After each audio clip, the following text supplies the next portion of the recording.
Hello, dear student. How are you? I hope you all are very fine, fantastic, happy, and healthy.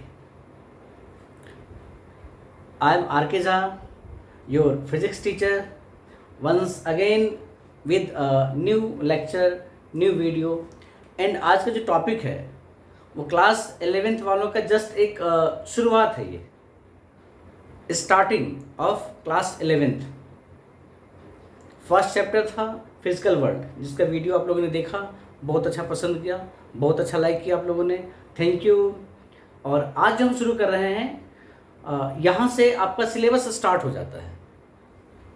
और आज का chapter है आपका chapter number 2, units and measurement. जब हम लोगों ने फिजिक्स को डिफाइन किया था तो वहाँ पे एक डेफिनेशन देखा था आप लोगों ने कि physics is the science of measurement. अब फिजिक्स का तो स्कोप बहुत ज़्यादा, मैं पहले ही बोल दिया हूँ, फिजिक्स को हमने कहा था कि it is science of nature. हमने नेचर में जब काफ़ी सारा चीज़ें खोजने लगे तो वहाँ हमें आवश्यकता पड़ी एक रिजल्ट का, और रिजल्ट कब आता था? मेजरमेंट के बाद। तो ये बिल्कुल एक बेसिक चैप्टर है फिजिक्स को समझने के लिए। यहाँ से फिजिक्स जस्ट स्टार्ट हो रहा है और आपका चैप्टर का नाम भी है यूनिट्स एंड मेजरमेंट। तो यहाँ पे सबसे पहला चीज़ मन में आता है कि क्या चीज़ को मेजर कर रहे हैं हम लोग, किसकी यूनिट हमें चाहिए। तो सबसे पहला क्वेश्चन कि हमें किसका मेजरमेंट करना है, हमें किसकी यूनिट चाहिए, हमें किसको एक्सप्रेस करना है। तो उसका आंसर है फिजिकल क्वांटिटी। यस, तो हम सबसे पहले स्टार्ट कर रहे हैं physical quantity. Physical quantity,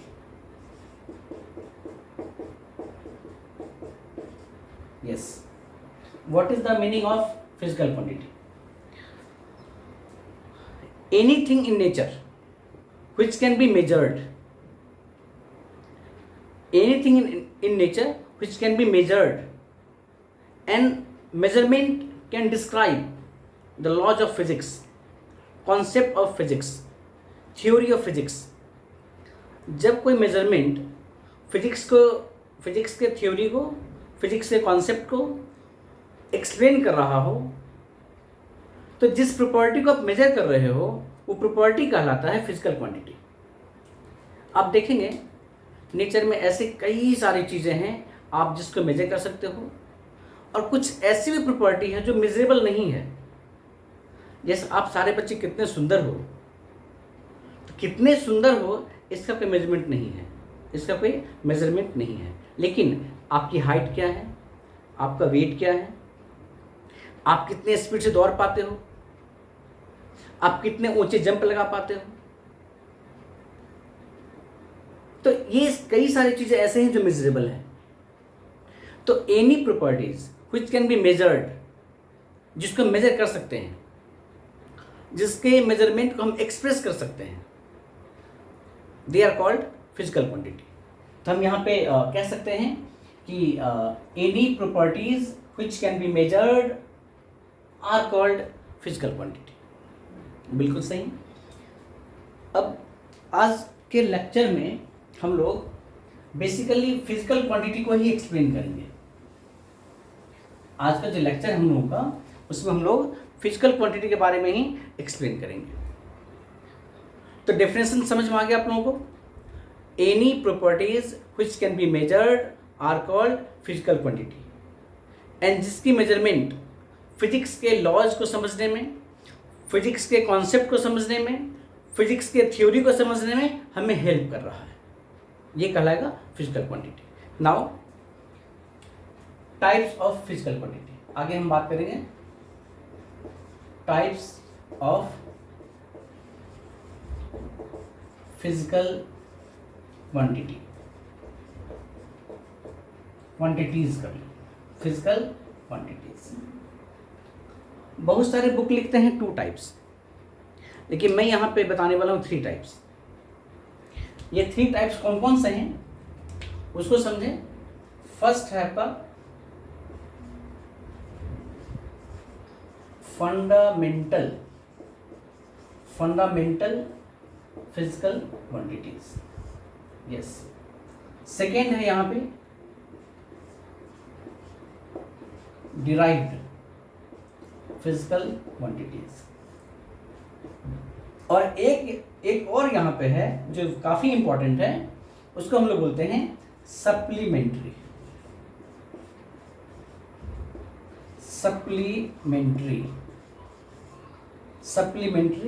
physical quantities. Supplementary का दूसरा नाम आप कभी कभी सुन सकते हैं, लिखा होता है, इसको हम बोलते हैं सेकेंडरी फिजिकल क्वांटिटीज। या आप ये भी इसके बारे में जानते होंगे, अब जान लो।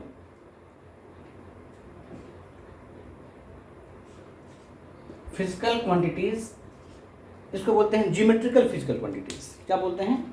Geometrical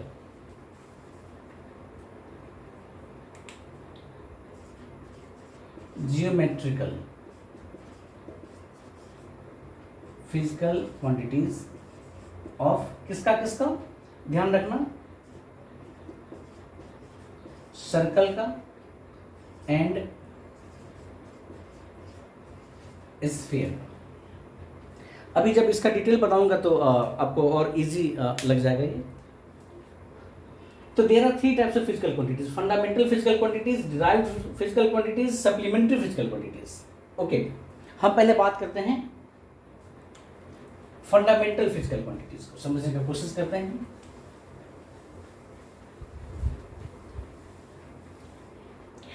Such physical quantities which are independent, वो किसी पे डिपेंड नहीं होता है। तो बहुत सारे ऐसे क्वांटिटीज हैं नेचर में, उसमें से कुछ के बारे में ऐसा देखा गया कि वो बिल्कुल इंडिपेंडेंट है। तो इनिशियली जब हम क्लासिकल फिजिक्स की बात करते थे, पुराने फिजिक्स की बात करते थे, आप ये कह लो कि 1950 से पहले की बात करते थे, उस समय जो हमारे पास अवेलेबल क्वांटिटीज फिजिकल क्वांटिटीज थे, उसमें से सिर्फ और सिर्फ 3 क्वांटिटीज को हमने माना था बेस क्वांटिटीज या फिर फंडामेंटल क्वांटिटीज। और वो क्वांटिटीज क्या क्या थे? वो क्वांटिटीज थे आपके लेंथ, मास, टाइम। लेंथ को हम लोग L से रिप्रेजेंट कर रहे हैं, मास को हम कैपिटल M से रिप्रेजेंट करेंगे, टाइम को हम लोग यहाँ पे कैपिटल T से रिप्रेजेंट करेंगे। ठीक है, ये 3 क्वांटिटीज थे आपके fundamental physical quantities. But after 1950 ये जो पीरियड है, इसमें फिजिक्स में काफ़ी डेवलपमेंट हुआ। कई सारे नए नए क्वांटिटीज़ के बारे में हमें और ज़्यादा आइडिया मिला, हमें उसके मेजरमेंट की और ज़्यादा आवश्यकता पड़ी। तब हमने क्या किया कि 4 और quantities, 4 more quantities are added in the list of fundamental physical quantities। पहले तो यहाँ पे 3 थे, 1 2 3, पहले से 3 थे, इसमें 4 और ऐड किया गया। जो 4 और ऐड किया गया वो क्या क्या था, उसको देखें हम लोग। तो 4th था आपका टेम्परेचर, ये भी आपका फंडामेंटल फिजिकल क्वांटिटी है। नेक्स्ट आपका इलेक्ट्रिक करंट।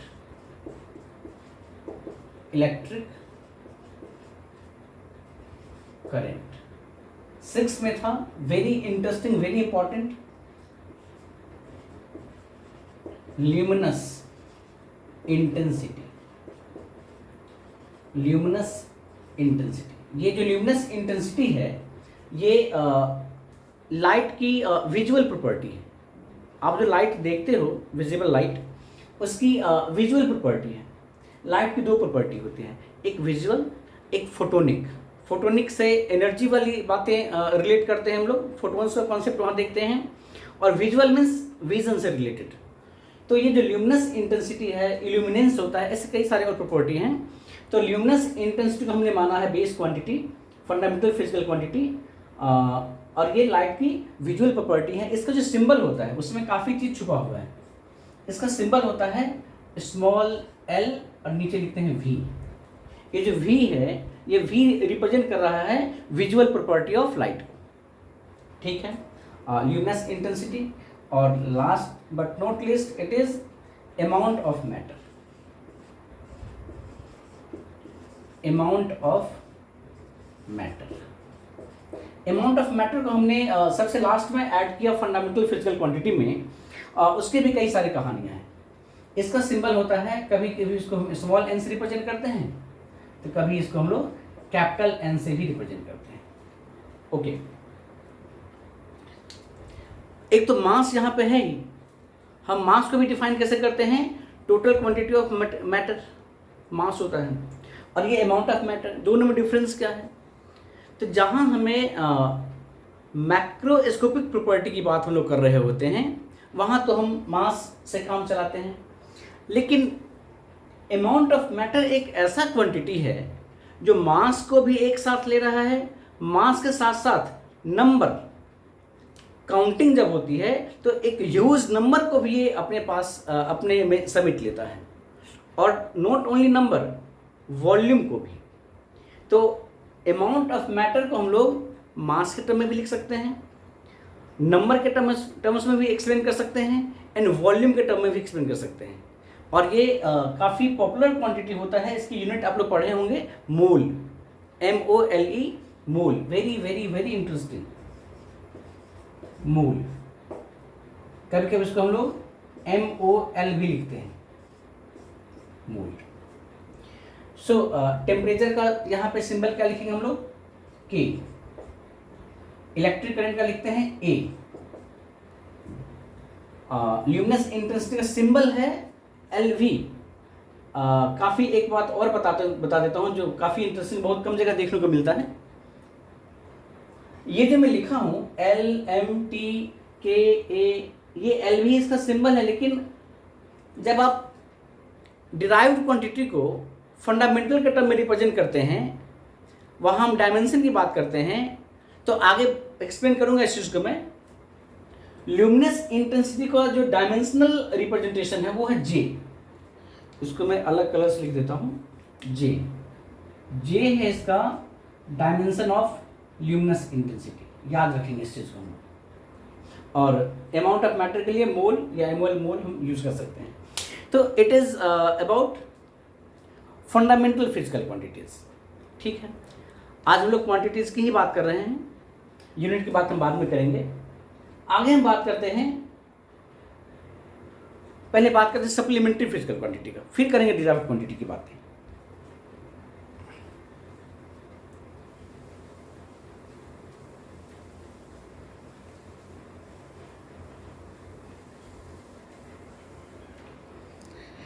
इसको हमने नंबर 3 दिया था, और यहाँ पे लिखा हमने सप्लीमेंट्री फिजिकल क्वांटिटी। मैं बताया था आपको कि ये सर्कल एंड स्फीयर की प्रॉपर्टी होती है। तो ये दो तरह के होते हैं, टू टाइप्स। एक होता है आपका प्लेन एंगल, जनरली तो हम थीटा से रिप्रेजेंट करते हैं, और दूसरा होता है यहाँ पे सॉलिड एंगल। इसको हम लोग ओमेगा से रिप्रेजेंट करते हैं।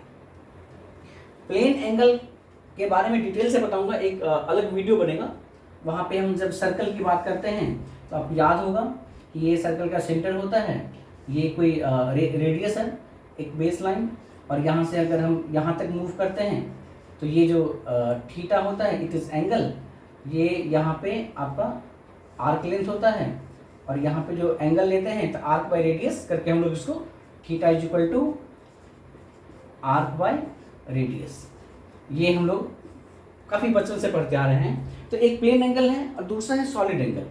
मैं थोड़ा सा यहाँ बता देता हूँ कि सॉलिड एंगल में क्या होता है। अगर सपोज करिए एक स्फीयर है, ये इसका सेंटर है, जब आप एक स्फीयर से एक कोनिकल सेक्शन बाहर कर लेते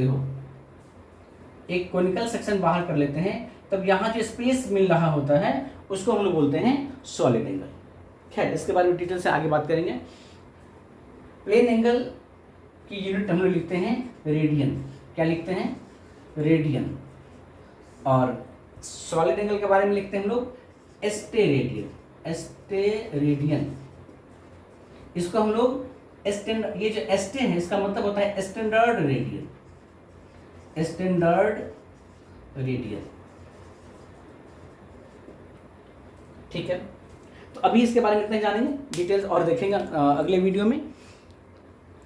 इसके बाद हम बात करते हैं डिराइव्ड फिजिकल क्वांटिटी का, जो कि काफी इंपॉर्टेंट अभी है आपके लिए। आज के क्लास का सबसे इंपॉर्टेंट जो पार्ट होने वाला है वो आपका है derived physical quantity.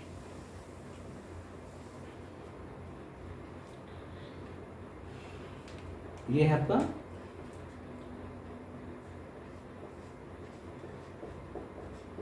Derived physical quantity. ये होता क्या है?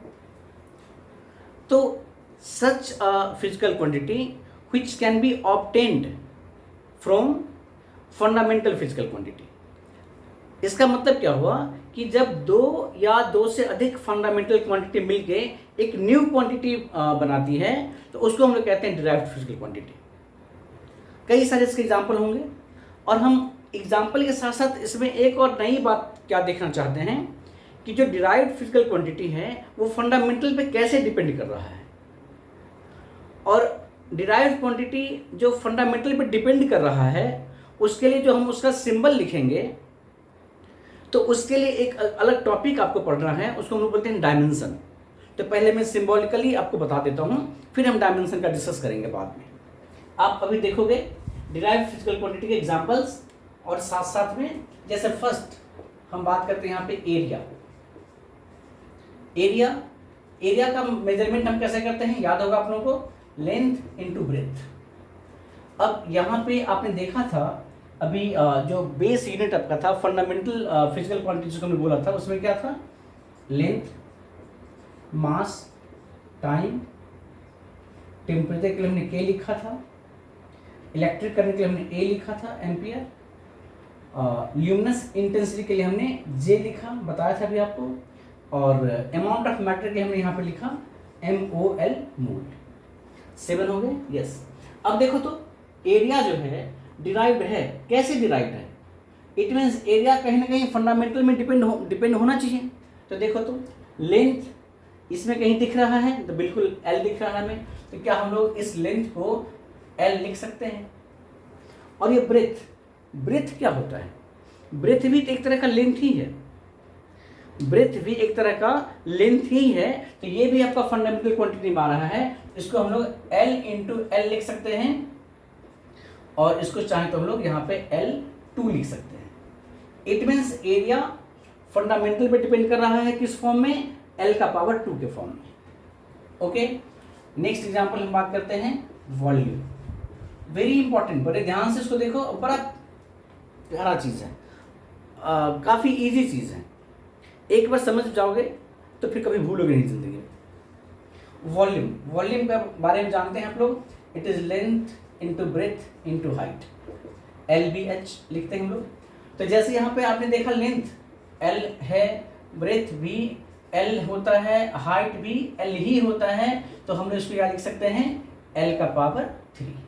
आप क्या देखें यहाँ पे कि वॉल्यूम एक डिराइव्ड क्वांटिटी है, लेकिन ये डिराइव क्यों है? बिकॉज फंडामेंटल पे डिपेंड कर रहा है। कैसे डिपेंड कर रहा है? तो L के पावर 3 के फॉर्म में डिपेंड कर रहा है। सिमिलरली नेक्स्ट हम बात करते हैं, आप लोग जानते होंगे, मैं पहले यहाँ पे बात करता हूँ डेंसिटी के बारे में। डेंसिटी,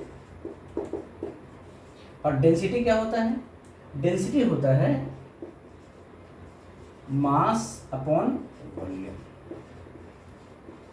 अब देखो मास तो अब इसमें देख रहे हो डायरेक्ट मास M, कैपिटल M, तो मास तो फंडामेंटल है ही, साथ में वॉल्यूम भी फंडामेंटल पे डिपेंड किया था और हमें पता है कि ये L³ के बराबर होता है। सो इसको अगर हम लोग अरेंज करके लिखें तो हम ये भी लिख सकते हैं कि ML पावर -3। नेक्स्ट हम बात करते हैं स्पीड के बारे में। स्पीड क्या होता है? याद होगा आपको, डिस्टेंस अपॉन में time, distance by time. Distance is what, nothing but it is length. तो यहाँ पे डिस्टेंस भी क्या है, एक तरह का लेंथ है। तो we can write L upon में टी। यहाँ हम इसको क्या लिख सकते हैं, एल टी माइनस 1।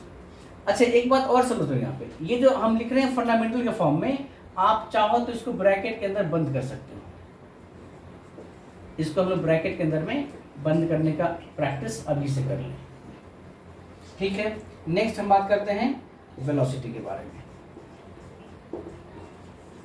काफी इजी है, अगर आप इस पैटर्न को समझ रहे हो तो हमें पता है कि आप लोग जानते हो वेलोसिटी इज इक्वल टू होता है डिस्प्लेसमेंट अपॉन में टाइम। और जब ये डिस्प्लेसमेंट अपॉन में टाइम है तो displacement is nothing but it is distance, length, it is shortest distance, so it is L upon में T, and we can write here L T minus 1 again। आप next बात कर सकते हैं acceleration. इसको हम लोग स्मॉल ए से रिप्रेजेंट करते हैं जनरली। और ये होता क्या था, ये होता था चेंज इन वेलोसिटी अपॉन में टाइम टेकन। इसको हम लोग जनरली v बाई टी भी लिख सकते हैं, वेलोसिटी बाय टाइम लिखते हैं। और वेलोसिटी को हमने देखा यहाँ पे कि इसको हम फंडामेंटल के फॉर्म में कैसे रिप्रेजेंट करेंगे, it is L T minus 1। So you can write here L T minus 1 upon में टी। अब एल टी माइनस 1 अपॉन में T, so you can write in form of L T minus 2। इसको हम लोग ऐसे ही लिख सकते हैं, एल टी माइनस 2। नेक्स्ट हम बात करेंगे एक्सेलरेशन। जब आ गया हमारे समझ में तो हम लिखते हैं यहाँ पे फोर्स।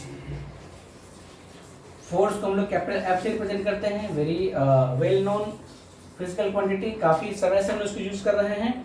और फोर्स का फॉर्मूला भी याद होगा आप लोगों को, काफ़ी फेमस, काफ़ी easy, mass into acceleration, M into A. अब देखो यहाँ पे एम मास के लिए हम लोग यहाँ पे कैपिटल एम को लिखते ही हैं, इट इज कैपिटल एम। और ये ए का मतलब एक्सेलरेशन, तो हमने क्या लिखा था, एल टी माइनस 2। तो you can write L T minus 2। तो हम इसको क्या लिख सकते हैं, एम एल टी माइनस 2। ये हम लोग लिखेंगे हम लोग फोर्स के लिए। तो आप यहाँ पे देख रहे हो कि जितनी क्वांटिटी मैं यहाँ पे लिखवा रखा हूँ, ये सारे क्वांटिटीज किस तरीके से फंडामेंटल पे डिपेंड कर रहा है। और मैं अभी इसकी लिस्ट थोड़ी और लंबी करूँगा, क्योंकि जितना अभी जान लोगे, समझ लोगे, तो इस चैप्टर के क्वेश्चंस को करने में आपको उतना ज़्यादा मज़ा आएगा, उतना ज़्यादा इजी लगेगा कोई चीज़। तो यहाँ पे अभी मैं 7 तक लिखवाया हूँ, चलो इसको मिटा रहा हूँ एक बार। आप सारे बच्चे वीडियो पॉज करके ज़रूर एक बार इसको फिर से रिव्यू कर लेंगे, क्योंकि आगे मैं एक आध क्वेश्चन देने वाला हूँ। आप लोग वीडियो पॉज करके क्वेश्चन को करने का कोशिश करोगे। नेक्स्ट जो एग्जाम्पल में 3 एग्जाम्पल यहाँ पे मैं लिखता हूँ। जैसे आपने अभी फोर्स को देखा, मैं यहाँ लिख रहा हूँ वर्क डन। मैं उसके नीचे लिख रहा हूँ पावर, इसके नीचे लिख रहा हूँ प्रेशर। पहले इन 3 की बात कर लेते हैं। आप लोग 1 मिनट के लिए वीडियो पॉज कर लेना और कोशिश करना कि अगर हमें इनको लिखना पड़े फंडामेंटल के फॉर्म में तो कैसे लिख सकते हैं।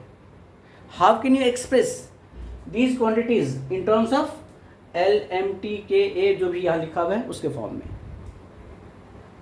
देख लो, आप जानते हो वर्क डन का मतलब होता है work done is equal to force into displacement, F S या एफ एस कॉस थीटा।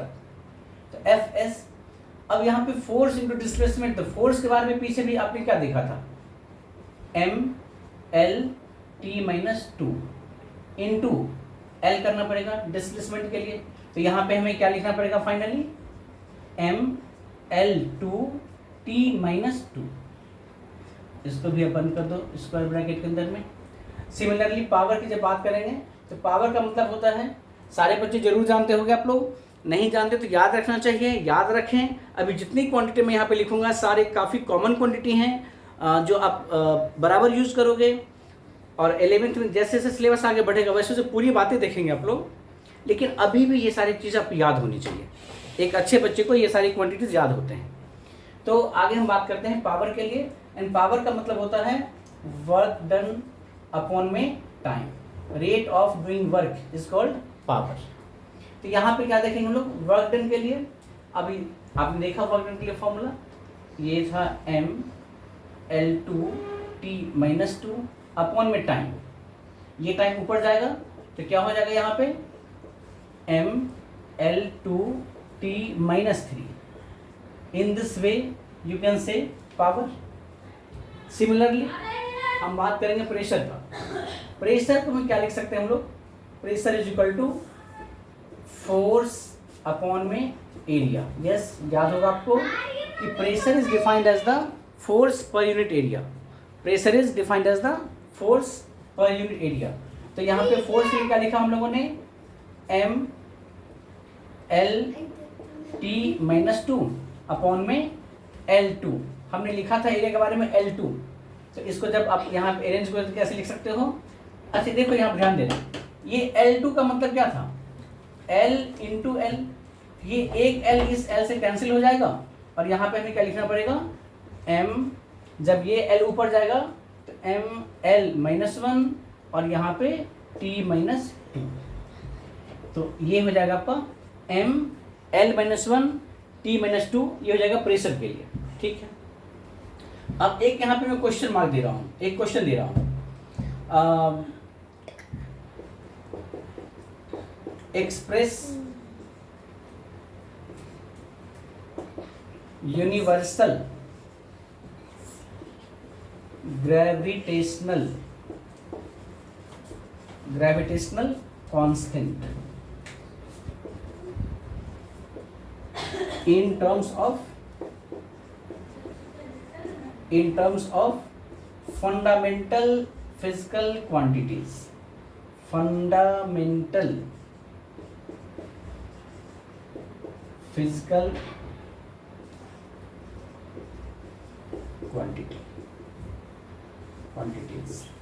अब देखिए क्वेश्चन दे दिया यहाँ पे। अभी तक हम लोगों ने देखा कि जिसका फॉर्मूला पता है हमें डायरेक्ट, उसको हम कैसे फंडामेंटल के फॉर्म में लिख सकते हैं। अब जो मैं दिया हूँ यहाँ पे यूनिवर्सल ग्रेविटेशनल कांस्टेंट, इसको हम लोग कैपिटल जी से रिप्रेजेंट करते हैं। और हो सकता है कि कैपिटल जी का डायरेक्ट फॉर्मूला आपको पता नहीं हो। तो ऐसे कंडीशन में हम कैसे इसको एक्सप्रेस कर सकते हैं फंडामेंटल के टर्म्स में। तो देखो, आपको इतना जरूर याद होगा कि ये जो यूनिवर्सल ग्रेविटेशनल कांस्टेंट है, ये न्यूटन्स लॉ ऑफ ग्रेविटेशन का पार्ट है। ये न्यूटन्स लॉ ऑफ ग्रेविटेशन आप लोगों ने पढ़ा होगा, क्लास 8 के बच्चे भी इसको जानते हैं, 9 के बच्चे भी जानते हैं। तो आप वहाँ पे देखे होंगे कि F is equal to capital G m1 m2 upon में r²। मतलब न्यूटन साहब ने क्या कहा था कि यूनिवर्स में किसी दो बॉडी के बीच का जो फोर्स ऑफ अट्रैक्शन है, जिसको बोलते हैं ग्रेविटेशनल फोर्स, अगर उनका मास m1 और m2 है, उनके बीच का डिस्टेंस r है, तो फोर्स के लिए फॉर्मूला हो जाएगा। तो अगर ये फोर्स है, यहाँ से कैपिटल G क्या होना चाहिए, कैपिटल G होना चाहिए F इंटू r² अपॉन में m1 इंटू m2। अब देखो हमें सब कुछ का पता है यहाँ पे फोर्स, तो फोर्स का हम कैसे लिख सकते थे, ML-T-2। ये हो जाएगा फोर्स। r², r यहाँ पे क्या है, दो बॉडी या दो मास के बीच का डिस्टेंस है। तो हमें यहाँ पे क्या लिखना होगा, L का पावर 2। और साथ में ये मास इंटू मास, तो मास इंटू मास, तो m² नहीं लिख सकते यहाँ पे। चलो आपको पहले मैं m इंटू m लिख देता हूँ, सो डैट एक m से कैंसिल हो जाएगा।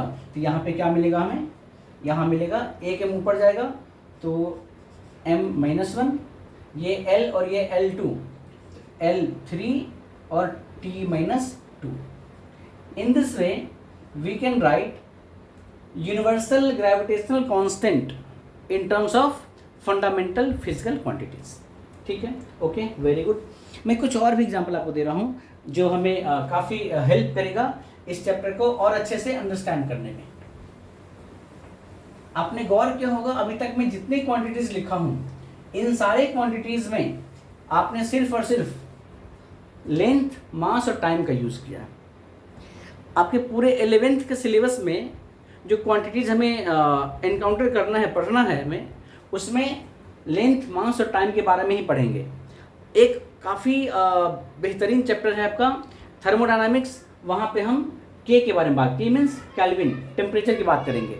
वहाँ पे आप इसको इंट्रोड्यूस करोगे तो पूरे 11th में जो आपके सिलेबस का चीज़ है उसमें हम लोग लेंथ, मास, टाइम और टेम्परेचर, केल्विन, इतने की बात करेंगे। लेकिन इस चैप्टर को जब कर रहे होंगे, यूनिट्स एंड मेजरमेंट को जब कर रहे होंगे, तो उसमें आपको ऐसे क्वांटिटीज़ की भी यूज़ पड़ेगी जो 11th में जिसका यूज़ नहीं है, 12th में यूज़ है, लेकिन या 10th में आप यूज़ किए होंगे कई सारी चीज़ें।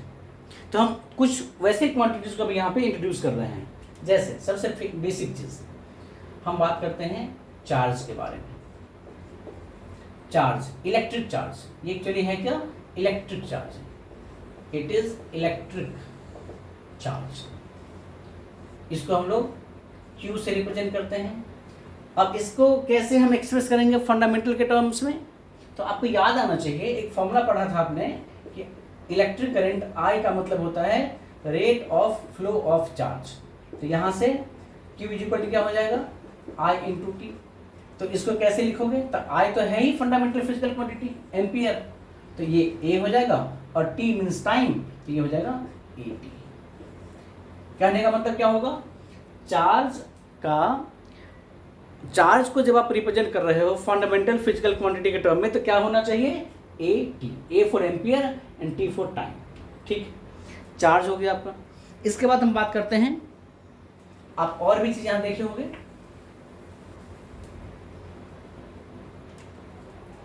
हम बात करते हैं electric field intensity. Electric field intensity,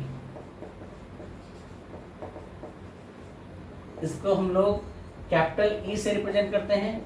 जहां कहीं भी आपने चार्ज की बात की होगी क्लास 10th में, वहां पे उसके सराउंडिंग में एक स्पेस है, उसको इलेक्ट्रिक फील्ड बोला जाता है, और स्पेस में किसी पॉइंट पे उसका इफेक्ट जो है उसको हम लोग मेजर करते हैं इलेक्ट्रिक फील्ड इंटेंसिटी के फॉर्म में।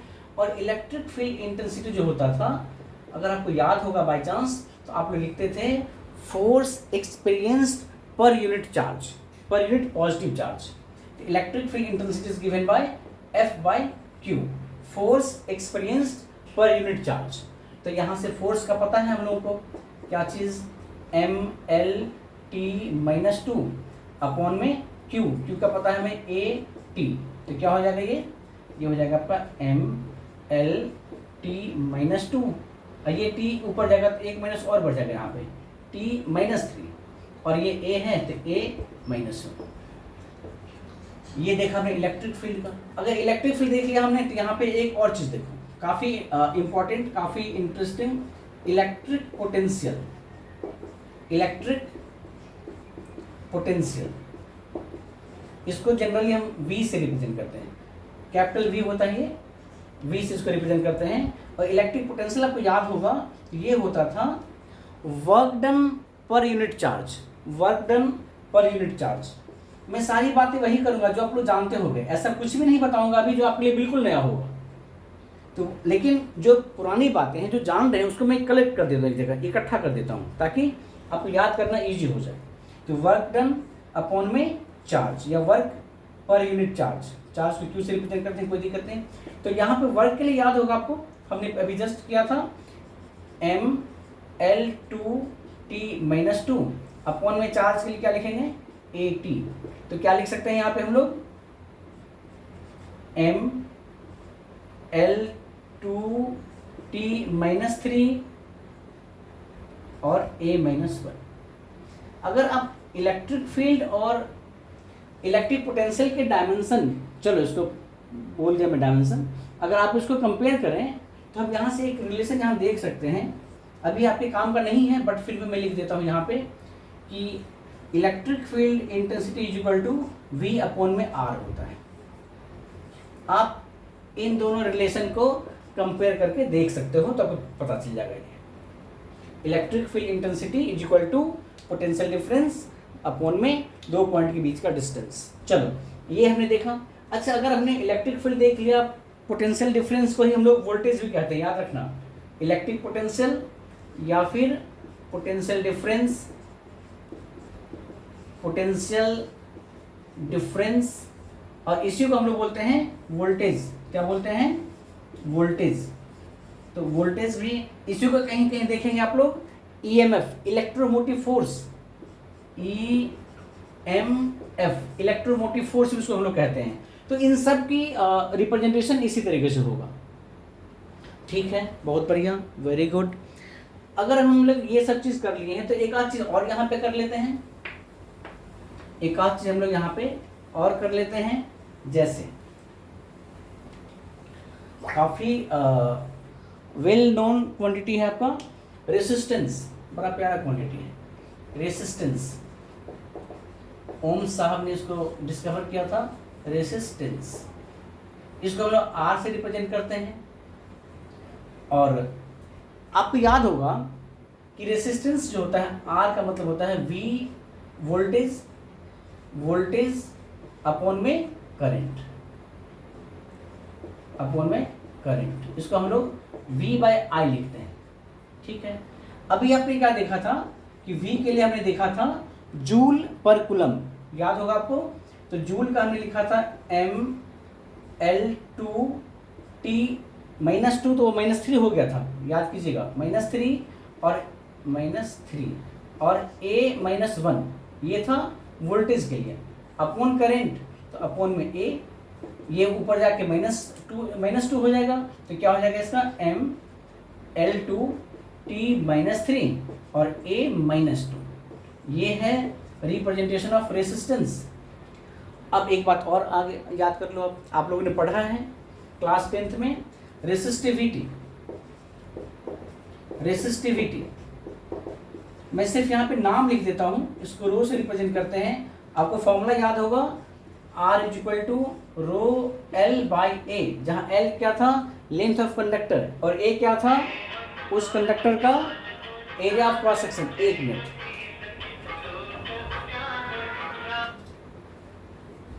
अब लोग हम लोग यहाँ पे क्या देख रहे हैं? अगर हमें रेसिस्टिविटी की को रिप्रेजेंट करना हो कैसे लिख सकते हैं? रेसिस्टिविटी = R × A अपॉन में L। अब देखो आपको रेसिस्टेंस यहाँ से पता है क्या है, तो mL2T -3 A -2 अपॉन में इनटू में पहले एरिया है, ये एरिया है। एरिया के लिए क्या लिखेंगे हम लोग? L2 लिखेंगे, ध्यान देना, ये कंफ्यूज मत हो जाना इस A से इस A के साथ। और नीचे क्या था हमारा? L, L का मतलब लेंथ, ये L हो जाएगा। अब देखो जब इसको सॉल्व करोगे तो क्या आना चाहिए? M तो आएगा ही आएगा, और ये एक L को आप किसी एक L से कैंसिल कर दो, कैंसिल। अब क्या बचेगा? M, ये L का पावर 2 है और ये L का पावर 1 रह गया, तो L का पावर 3 हो जाएगा, T -3 हो जाएगा और A -2 हो जाएगा। तो ये हो जाएगा हमारा रेसिस्टिविटी के लिए, वेरी इंपॉर्टेंट। चलो बहुत बढ़िया।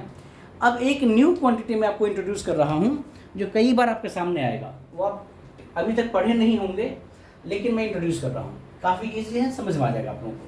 चलिए इसको मिटा देता हूँ पहले, और जो मैं न्यू क्वांटिटी यहाँ पे देने वाला हूँ उसको हम बोलते हैं इलेक्ट्रिकल कैपेसिटेंस। कैपेसिटेंस, कैपेसिटेंस ये है क्या? अभी इसके पीछे नहीं पढ़ना है, इसको हम कैपिटल C से रिप्रेजेंट करते हैं।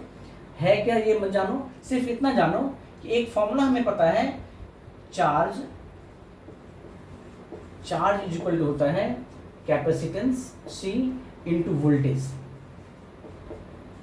वोल्टेज, तो यहाँ से C इक्वल क्या मिलेगा हमें? चार्ज के लिए Q लिखते हैं, वोल्टेज के लिए V लिखते हैं, तो Q/V। Q के लिए आपने लिखा था अभी AT, याद होगा आपको, AT अपॉन V के लिए हमने क्या लिखा था? फिर से याद कर लो, joule per coulomb, joule per coulomb. तो जूल के लिए हम लिखते थे mL2T -2, यहाँ पे क्या लिखेंगे? mL2T -2, लेकिन हमें यहाँ -3 करना पड़ता था और यहाँ पे A -1 करना पड़ता था। अब इसको जब आप अरेंज करोगे तो क्या आ जाएगा? ये m का पावर -1 ऊपर जाएगा तो -1 हो जाएगा, ये L2 है, ऊपर L नहीं है कहीं पे, तो ये L -2 हो जाएगा, ये T -3 है, ऊपर जाके प्लस हो जाएगा ये, और एक टी यहाँ पहले से है तो टी का पावर 4 हो जाएगा, और ये a माइनस 1 ऊपर जाके प्लस 1 और एक a पहले से, तो क्या हो जाएगा ये a का पावर 2। तो ये हो जाएगा हमारा dependency of capacitance on fundamental physical quantity. चलिए ये सारी चीजें, अच्छा एक दो और बता देता हूँ, काफी इजी चीजें हैं, एक दो चीज और बता देता हूँ। जब हमने कैपेसिटेंस की बात कर ली, एक आप लोग जानते कि सुने हुए कई बार मैग्नेटिक फील्ड। मैग्नेटिक फील्ड जैसे हमने इलेक्ट्रिक फील्ड की बात की, वैसे मैग्नेटिक फील्ड की बात करना जरूरी है, क्योंकि इलेक्ट्रिक फील्ड और मैग्नेटिक दोनों एक साथ रहने वाला चीज़ है, वो अलग अलग कभी हो ही नहीं सकता है। तो इसको हम लोग कैपिटल बी से रिप्रेजेंट करते हैं, और एक फॉर्मूला याद रखेंगे आप। वैसे मैं बच्चों को 10th बताता हूँ कि फॉर्मूला यहाँ पे क्या होता है, आप लोग कुछ बच्चे नहीं जानते होंगे। F इक्वल होता है Q V B। Q है चार्ज, V है वेलोसिटी और B है मैग्नेटिक फील्ड। तो यहाँ से B इक्वल क्या मिलेगा हमें, F अपॉन में Q और V। V है वेलोसिटी, तो F का मतलब m l t minus 2 upon में Q का मतलब a t हमने पहले ही किया हुआ है, और V का मतलब l t माइनस 1। इसको आप रीअरेंज कर लीजिए, तो m सिर्फ ऊपर है तो m रहेगा। अब देखो l यहाँ भी है और l नीचे भी, कैंसिल हो जाएगा, l से l कैंसिल हो जाएगा, तो l यहाँ l नहीं है तो l को 0 कर दें, कोई दिक्कत नहीं है। और ये t और ये t माइनस 1 ये भी कैंसिल हो जाएगा, तो ऊपर क्या बचेगा, पावर माइनस 2। सिंपल। तो हम क्या लिख सकते हैं, मैग्नेटिक फील्ड के लिए B के लिए m l लिख लो, मर्जी हो तो 0, t पावर माइनस 2, ये हो जाएगा। ऐसे कई सारे फिजिकल क्वांटिटीज हैं डिराइव्ड, जिसको हर हाल में वो फंडामेंटल पे डिपेंड रहेगा, और कैसे डिपेंड होगा वो हम इस तरीके से समझ सकते हैं, सीख सकते हैं, लिख सकते हैं। तो आज हमने आपको कई सारी क्वांटिटीज की बात बताई। हमने टाइप्स ऑफ क्वांटिटी को देखा, फंडामेंटल को देखा जहाँ 7 फंडामेंटल क्वांटिटी हैं, टोटल 7। हमने सप्लीमेंट्री देखा जो 2 हैं, प्लेन एंगल और सॉलिड एंगल, और हमने फिर डिराइव्ड की बात की, और कई सारे डिराइव्ड की बात हमने किया यहाँ पे। और डिराइव्ड क्वांटिटीज़ को जब देखा हमने, तो हमने यहाँ पे ये भी देखा कि वो डिराइव्ड क्वांटिटी किस तरीके से डिपेंड कर रहा है फंडामेंटल पे। और अब एक बहुत इंपॉर्टेंट बात बताने जा रहा हूँ, उसको ध्यान से देखो। जब हमने डिराइव्ड क्वांटिटी को फंडामेंटल के फॉर्म में एक्सप्रेस किया, तो आप देखे होंगे कि फंडामेंटल क्वांटिटी के ऊपर एक पावर लिखना पड़ता होगा। जैसे अब यहाँ पे बात करें मैग्नेटिक फील्ड का, तो हमने यहाँ पे m कुछ नहीं का मतलब यहाँ पावर 1 छुपा हुआ है, l इसमें इन्वॉल्व नहीं है, तो l का पावर 0, जिसका पावर 0 इसका मतलब वो इन्वॉल्व नहीं है वहाँ पे, और t यहाँ पे टाइम पावर माइनस 2। तो ये जो पावर लिख रहे हैं हम लोग फंडामेंटल क्वांटिटी के ऊपर में, उस पावर को कहा जाता है डायमेंशन। एक न्यू वर्ड आपके सामने आ रहा है, डायमेंशन। आज तक इससे पहले नहीं सुना होगा आप लोगों ने डायमेंशन, तो it is a very new word for you. अगर आपसे पूछे कि डायमेंशन क्या होता है, तो क्या जवाब दोगे, इन वेरी सिंपल वे, कि जब कभी आप किसी फंडामेंटल फिजिकल क्वांटिटी को, जब आप किसी डिराइव्ड फिजिकल क्वांटिटी को fundamental L M T K A J वगैरह वगैरह के फॉर्म में लिख रहे होते हैं, तो इन फंडामेंटल क्वांटिटी के ऊपर हमें एक पावर लिखनी पड़ती है। 1 हो सकता है, 2 हो सकता है, फ्रैक्शन में हो सकता है, 0 का मतलब वो क्वांटिटी इन्वॉल्व नहीं है उस डिराइव्ड में। अदरवाइज जो पावर लिख रहे हो वो पावर ही कहलाता है उसका डायमेंशन। जैसे मान लो अभी हमने लिखा यहाँ पे कि F equal to m l t minus 2। इसका मतलब क्या हुआ, इसका मतलब ये हुआ कि फोर्स का डायमेंशन मास के रिस्पेक्ट में 1 है, क्योंकि यहाँ पे m का पावर 1 है। फोर्स का डायमेंशन लेंथ के रिस्पेक्ट में 1 है, क्योंकि l का पावर यहाँ पे 1 है। फोर्स का डायमेंशन टाइम के रिस्पेक्ट में -2 है, क्योंकि यहाँ पावर -2 है। तो ये डायमेंशन होता है, और हम जो इसको एक्सप्रेस कर रहे होते हैं ये होता है डायमेंशनल फॉर्मूला। क्या बोलते हैं इसको हम लोग, dimensional formula. It means the formula which express derived quantity in form of fundamental quantity is called dimensional formula. तो हमने डायमेंशन को भी इंट्रोड्यूस कर दिया आज के क्लास में, डायमेंशनल फार्मूला को भी इंट्रोड्यूस कर दिया आज के क्लास में। तो और आज की क्लास में कई सारे डिराइव यूनिट की बात हमने की, डिराइव्ड क्वांटिटीज की बात हमने की। नेक्स्ट वीडियो में हम लोग बात करेंगे absolutely about units, how we measure physical quantity, हम लोग कैसे मेजर करते हैं फिजिकल क्वांटिटी को, मेजरमेंट के लिए हमें क्या क्या चीज़ की आवश्यकता होती है, how we express measurement of physical quantity, why we need a unit, without unit आपके मेजरमेंट की वैल्यू क्या होगी। हम ये सारी बातें करेंगे अगले वीडियो में। तो डियर स्टूडेंट, अगर ये वीडियो अच्छा लगा तो मेरे चैनल को ज़रूर लाइक कीजिए, सब्सक्राइब कीजिए, अपने फ्रेंड्स के बीच शेयर कीजिए, ताकि आप भी बेनिफिट में रहें, आपके फ्रेंड भी बेनिफिट में रहें। Okay, thank you.